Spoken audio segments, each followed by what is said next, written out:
Hello my dear student, welcome to my YouTube channel. हमारे YouTube channel में आप सभी लोगों का स्वागत है। आज आपको हम बताएंगे रासायनिक समीकरण को संतुलित करना। पिछले वीडियो में हम आपको रासायनिक अभिक्रिया और रासायनिक समीकरण में हम बताए थे, लेकिन इस वीडियो में हम आपको बताएंगे रासायनिक समीकरण को संतुलित करना। यदि रासायनिक समीकरण को लिखते हैं और उसे संतुलित नहीं करते हैं तो वह गलत है, क्योंकि रासायनिक समीकरण का संतुलित होना बहुत आवश्यक है। और संतुलित रासायनिक समीकरण के विषय में हम पहले जान लें कि संतुलित रासायनिक समीकरण होता क्या है।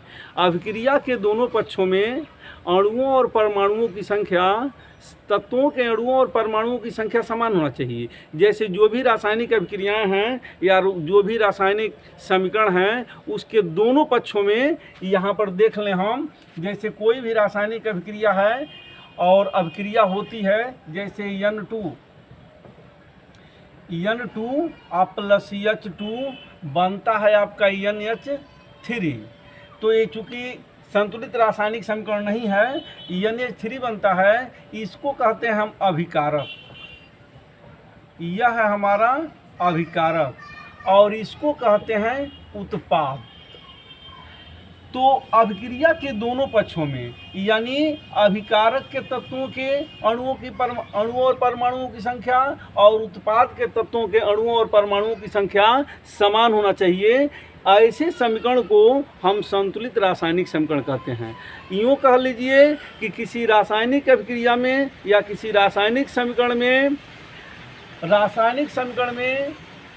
समीकरण के दोनों तरफ तत्वों के अणुओं और परमाणुओं की संख्या यदि समान है तो इस प्रकार बने समीकरण को संतुलित रासायनिक समीकरण कहते हैं। आइए अब संतुलित रासायनिक समीकरण के विषय में हम आपको बताते हैं कि संतुलित रासायनिक समीकरण है क्या, समीकरण को संतुलित कैसे किया जाता है। समीकरण को संतुलित करना अति आवश्यक है। जब तक समीकरण संतुलित नहीं होता है तब तक समझिए वह समीकरण गलत है। तो आइए आपको बताते हैं। अभी मैंने लिखा हाइड्रोजन पर नाइट्रोजन की अभिक्रिया कराए हैं तो अमोनिया बना है। अब देखिए, आइए आपको हम बता रहे हैं हाइड्रोजन या नाइट्रोजन पर हाइड्रोजन की अभिक्रिया होती है तो बनता है अमोनिया NH3। यदि तीर का निशान एक तरफ हो तो अभिक्रिया एक पक्ष में हो रही है, और अगर तीर का निशान दोनों तरफ हो तो अभिक्रिया दोनों पक्ष में हो रही है। इस जो समीकरण यह बना है, यह समीकरण संतुलित नहीं है। इस समीकरण को हम कंकाली समीकरण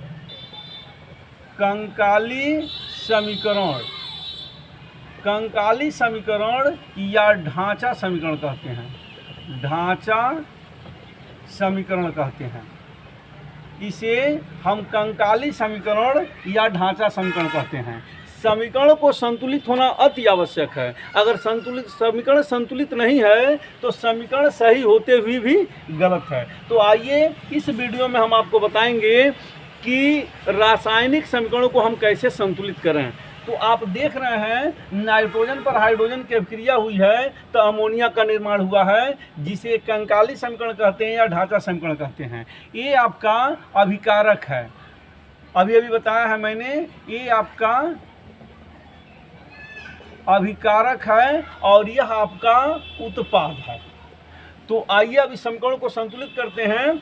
देखिए यहाँ पर नाइट्रोजन N2 और प्लस H2, ध्यान देंगे,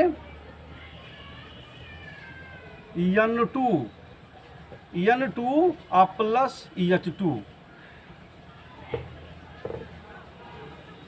N2 प्लस, यहाँ पर प्लस का चिन्ह दे देते हैं हम, प्लस H2। अब बनेगा हमारा NH3।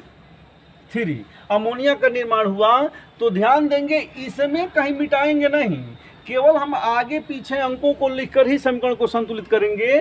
तो यहाँ पर नाइट्रोजन कितना है 2 और यहाँ पर नाइट्रोजन कितना है 1, तो हम यहाँ 2 लिख देंगे। अब नाइट्रोजन की वैलेंसी बराबर हो गई।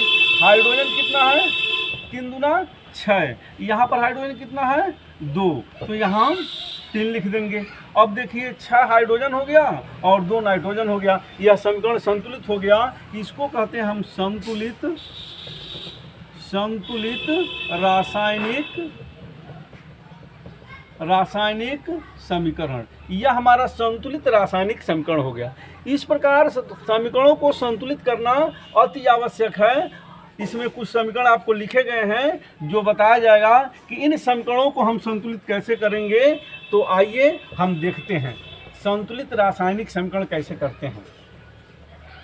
ध्यान देंगे, ये पहला आप जो देख रहे हैं, ये पहला है H2 प्लस O2, रिएक्शन हुआ तो बना H2O। यहाँ ध्यान देंगे, हाइड्रोजन 2 है तो 2 है, लेकिन ऑक्सीजन यहाँ कितना है, 2 है। यहाँ पर ऑक्सीजन कितना है, 1 है, इसलिए यहाँ हम 2 कर देंगे। ऑक्सीजन 2 हो गया। अब हाइड्रोजन को देखेंगे, 2 दूना 4, यहाँ 2 है तो यहाँ 2 कर देंगे। अब यह समीकरण संतुलित हो गया। फिर इसमें हम दूसरा देखेंगे, H2 प्लस Cl2, और यहाँ पे HCl। यहाँ पर हाइड्रोजन कितना है, 2, यहाँ पर हाइड्रोजन कितना है, 1, तो यहाँ 2 कर देंगे। यह नीचे कुछ नहीं बढ़ाएंगे, ध्यान देंगे, हम जो भी कुछ बढ़ेगा आगे ही बढ़ेगा। 2 हो गया। अब क्लोरीन कितना है, 2, तो यहाँ क्लोरीन 1, ये भी समीकरण संतुलित हो गया। अब यहाँ देखिए आप तीसरा समीकरण, Na प्लस H2O, ये बनेगा आपका NaOH। अब ध्यान देंगे, सोडियम 1 है, सोडियम 1 है, हाइड्रोजन 2 है, यहाँ पर हाइड्रोजन 1 है, तो यहाँ पर हम 2 कर देंगे। जब हाइड्रोजन 2 हो जाएगा, सोडियम 2 हो गया, सोडियम 2 हो गया और हाइड्रोजन 1 हो गया, 2 हो गया, यहाँ भी हाइड्रोजन 2 और यहाँ पर सोडियम 2, तो इसको हम 2 कर देंगे। अब देखिए, जब सोडियम पर ऑक्सीजन की अभिक्रिया होती है, सोडियम पर जल की अभिक्रिया होती है, तो हाइड्रोजन गैस निकलती है, यहाँ पर H2 छूट गया था, तो अब प्लस यहाँ पर हो जाएगा H2। अब देखिए आपका 2 सोडियम हो गया, 2 सोडियम हो गया, और हाइड्रोजन 2 4 हो गया, हाइड्रोजन यहाँ 2 है तो यहाँ 2 कर देंगे। 2 4 हो गया, 2 ऑक्सीजन हो गया, 2 ऑक्सीजन हो गया, क्योंकि जब सोडियम को जल में डालते हैं तो वहाँ पर हाइड्रोजन गैस उत्पन्न होती है। ठीक है, यहाँ पर H2 छूट गया था जो हम बाद में लिख दी है। ओके, अब यह समीकरण संतुलित हो गया। अब चौथा देखेंगे हम इसी प्रकार, BaCl2। ध्यान देंगे, बेरियम क्लोराइड BaCl2 और प्लस Al2SO4 का होल थ्राइस। चूंकि जगह नहीं है इधर, इसलिए हम नीचे लिख रहे हैं। अब यहाँ पर लिखा क्या गया है, BaSO4 प्लस AlCl3। अब पहले हम मुख्य तत्वों की बैलेंस सही करते हैं। बेरियम कितना है, 1 है, तो यहाँ पर बेरियम 1 हो गया। अब देखिए सल्फेट कितना है, यहाँ पर 3 है, यहाँ से 3 है, तो सल्फेट 3 करना है, तो यहाँ पर हम 3 कर दिए। अब ऑक्सीजन 4 3 12 है, तो 4 3 12 ऑक्सीजन हो गया। ठीक है, अब यहाँ पर जब 3 कर देंगे तो बेरियम की बैलेंस इधर गड़बड़ हो गई, तो यहाँ पर 3 कर देंगे। अब देखिए क्लोरीन कितना है, 3 दूना 6 है, और यहाँ पर 3 है, तो यहाँ पर 2 कर देंगे। अब एल्युमिनियम देखेंगे 2, तो 2 हो गया। अब फिर मिला लेंगे, बेरियम 3 है तो 3 है, सल्फर 3 है तो 3 है, ऑक्सीजन 4 3 12 है, तो यह 4 3 12 हो गया। एल्युमिनियम 2 है तो 2 है, और क्लोरीन 3 दूना 6 है तो 3 दूना 6 हो गया। यह समीकरण आपका संतुलित हो गया। इसे कहते हैं संतुलित रासायनिक समीकरण। समीकरण का संतुलित होना अति आवश्यक है। अगर समीकरण संतुलित नहीं है तो समीकरण सही होते हुए भी, रासायनिक अभिक्रिया सही होते हुए भी गलत मान लिया जाएगा या गलत होता है। अब आइए अगला हम देखते हैं, 4 तक हो गया। अब आगे आइए आप, यहाँ पर देखिए, सोडियम पर ऑक्सीजन की अभिक्रिया होती है Na प्लस O2, तो बनता है Na2O, सोडियम ऑक्साइड बनता है। यहाँ पर सोडियम कितना है, 2 है, यहाँ पर सोडियम कितना है, 1 है, तो यहाँ पर 2 कर देंगे। यहाँ पर अब देखिए यहाँ पर ऑक्सीजन कितना है 2 है, यहाँ पर ऑक्सीजन कितना है 1 है, तो यहाँ पर 2 कर देंगे। अब सोडियम 4 हो गया तो यहाँ पर सोडियम पर 4 कर देंगे, बैलेंसी सही हो गई। अब यहाँ पर छठवां हम देखेंगे नाइट्रिक अम्ल HNO3 अब क्रिया करता है कैल्शियम हाइड्रोक्साइड से, तो बनता है आपका कैल्शियम नाइट्रेट CaNO3 का होल ट्वाइस और प्लस H2O। अब देखिए यहाँ पर कैल्शियम कितना है 1 है, तो यहाँ पर भी कैल्शियम 1 है। अब नाइट्रोजन कितना है 2 है यहाँ पर, और यहाँ पर नाइट्रोजन 1 है, तो यहाँ 2 कर देंगे, नाइट्रोजन सही हो गया। अब ऑक्सीजन 3 दूना 6 है, तो ऑक्सीजन 3 दूना 6 हो गया।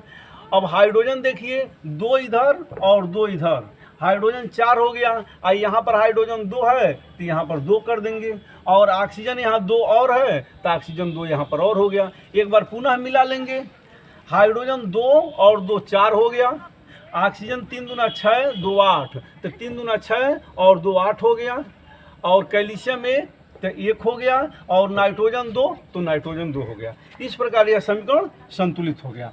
अब देखिए इसमें हम 7वां देखते हैं NaCl सोडियम क्लोराइड और प्लस AgNO3 सिल्वर नाइट्रेट जब आपस में अभिक्रिया करते हैं तो बनता है सोडियम नाइट्रेट AgCl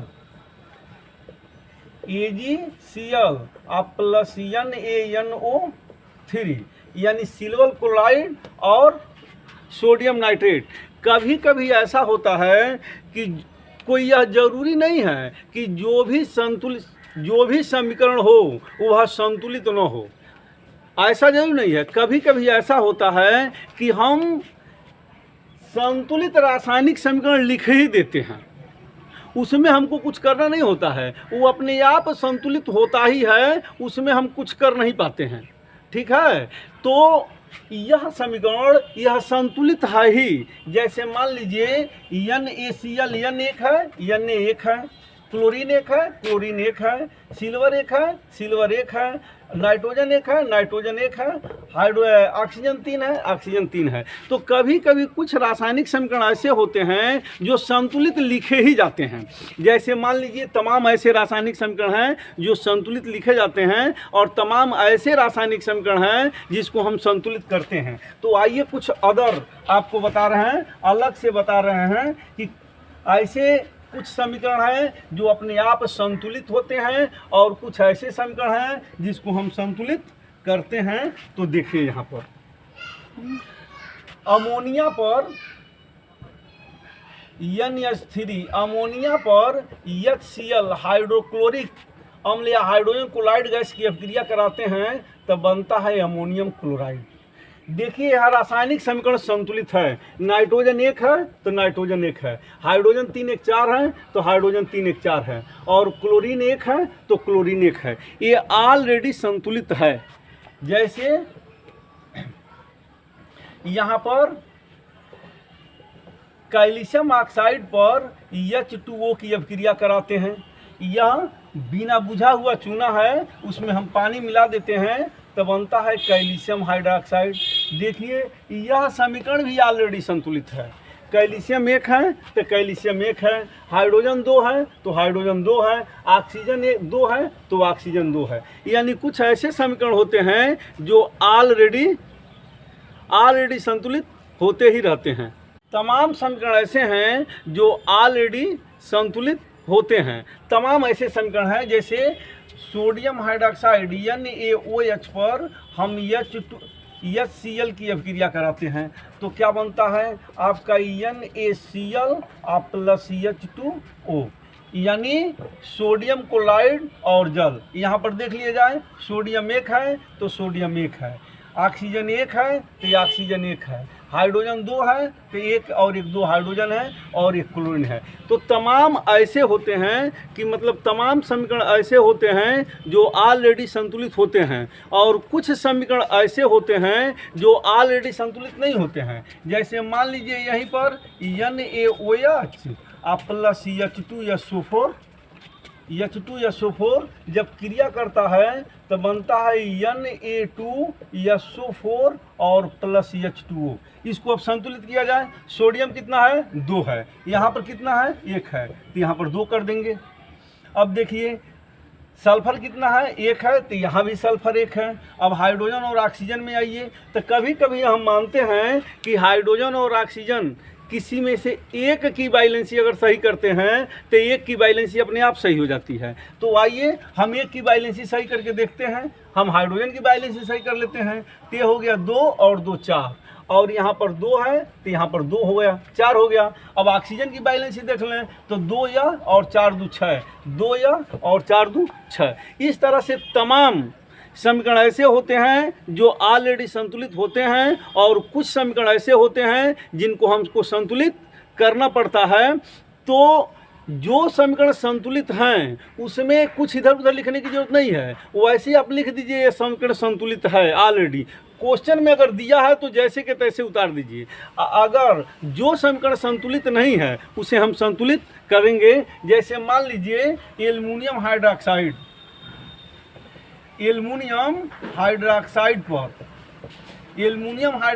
पर हम HCl की अभिक्रिया कराते हैं तो बनेगा क्या? Aluminium chloride ACl3 plus H2O। आइए अब वैलेंसी सही किया जाए। यहाँ पर एल्युमिनियम कितना है? 1 है, तो यहाँ पर भी 1 हो गया। और यहाँ पर क्लोरीन कितना है? 3 है, यहाँ पर 1 है, तो यहाँ पर 3 कर दिए। अब यहाँ पर हाइड्रोजन और ऑक्सीजन किसी एक की वैलेंसी सही करो, तो इसमें हमने हाइड्रोजन की वैलेंसी सही की थी, अब इस बार ऑक्सीजन की कर लीजिए। तो ऑक्सीजन कितना है? 3 है, तो यहाँ पर अगर हम 3 लिख रहे हैं तो 3 दूना 6 ये हो गया, 3 और 3 6 ये हो गया। इस तरह से तमाम ऐसे समीकरण हैं जो समीकरण, कुछ समीकरण ऐसे हैं जो संतुलित ऑलरेडी संतुलित हैं। समीकरण छोटा हो या बड़ा हो, जैसे कार्बन पर हम ऑक्सीजन की अभिक्रिया कराते हैं, बन जाता है कार्बन डाइऑक्साइड, संतुलित रासायनिक समीकरण है। लेकिन यही अमोनियम हाइड्रोक्साइड पर NH4OH पर हम H2SO4 की अभिक्रिया कराते हैं, तब बनता है अमोनियम सल्फेट NH4 का whole twice SO4 plus H2O। यह बैलेंसी सही नहीं है, तो आइए इसका बैलेंसी हम सही करते हैं, संतुलित करते हैं। तो देखिए यहाँ पर, अब ध्यान से देखिएगा, नाइट्रोजन कितना है? 2 है, तो यहाँ पर नाइट्रोजन 1 है, तो यहाँ पर हम 2 कर दिए। सल्फर कितना है? 1 है। सबसे पहले हम हाइड्रोजन और ऑक्सीजन की बैलेंसी नहीं सही करते हैं, लास्ट में चल के हाइड्रोजन और ऑक्सीजन की बैलेंसी हम सही करते हैं, और पहले मुख्य तत्वों की बैलेंसी सही करते हैं। तो इसमें सल्फर कितना? 1, तो यहाँ पर सल्फर 1 हो गया। अब आइए हाइड्रोजन और ऑक्सीजन किसी एक की बैलेंसी अगर सही कर देते हैं तो एक की बैलेंसी अपने आप हो जाती है। तो आप बताइए किसकी बैलेंसी सही करें इस बार?